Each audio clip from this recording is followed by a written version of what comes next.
University. Live mula sa GMA Network Center, ito ang 24 Oras. Magandang gabi, Pilipinas. Lindol, bagyo, at trahedya. Tatlong unos.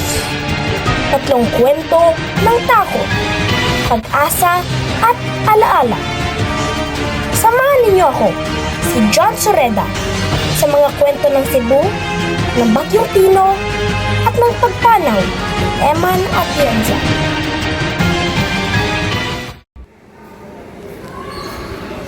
Hello po, Kuya Kim. Hi po, Johnny. Ang formal naman po. Kuya Kim, ang dami mong pinagdadaanan nitong taon. Kamusta ka ngayon? Johnny, grateful ako. May mga pagsubok, oo. Pero mas lalo akong nagiging aware sa halaga ng oras, pamilya, at kalusugan. Ano ang pinakabigat na natutunan mo sa pagkapatay ni Eman Atienza? Na kahit gaano ka-busy, kailangan mo talagang kuminto at humingi. Hindi lahat kontrolado natin. Pero, kontrolado natin kung paano tayo babangon. Marami rin nag-aalala sa'yo. Ano ang masasabi mo sa kanila? Maraming salamat.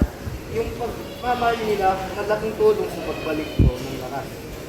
Parang bagyo, may tamod, pero may pag-asa. At ngayon, anong mensahe mo sa mga taong may sarili ring pinagdadaanan? Laban lang. Ingatan ang sarili. Pahalagang ang mahal sa buhay. At laging isipin na may liwanag kahit gaano kadilim ang panahon. Maraming salamat, Kuya Kim. Laging may inspirasyon. Salamat, Jessica. At sa lahat, tandaan, pwede lang yan. Thank you, Kuya Kim.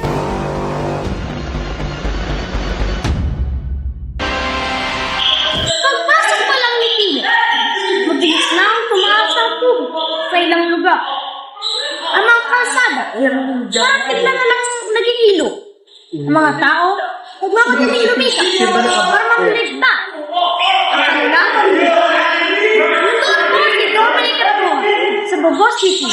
Parang na kung ano nangyari. Lumipad po ang aming team dito sa Bogo City para tingnan ang kalagayan ng mga mamamayan. Sa falls po, malapit na po dito. Ano mga pangalan niyo po? Ako po si Tina. Ako si Edward. Ako po si Jess. Ano pong pakiramdam niyo sa mga nangyari doon sa pagtitin sa Cebu?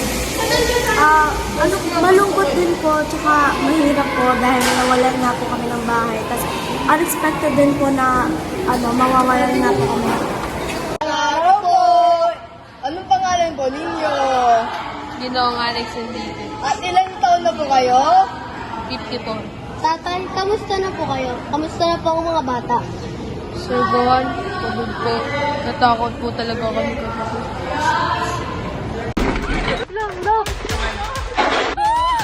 Lord, please send some help.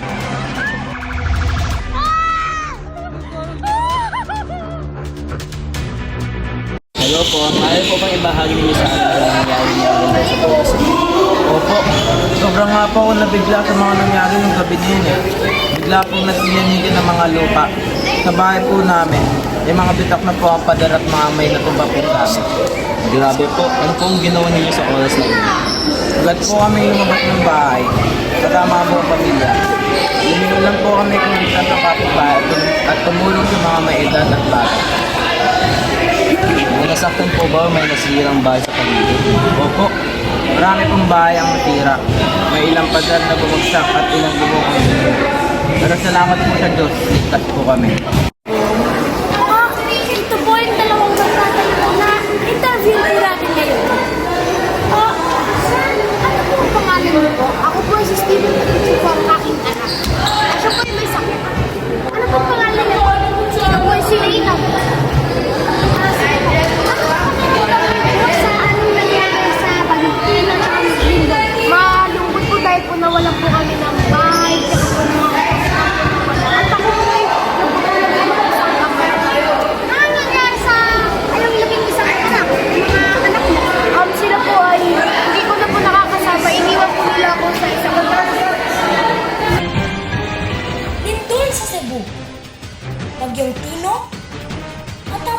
panaw ni Eman Atienza. Mga kwentong nagpapaalala sa bawat tago. Lumalabas ang tibay ng Pilipino. Ako po si Johnny Soho. At ito ang kapuso mo, Johnny Soho Reda.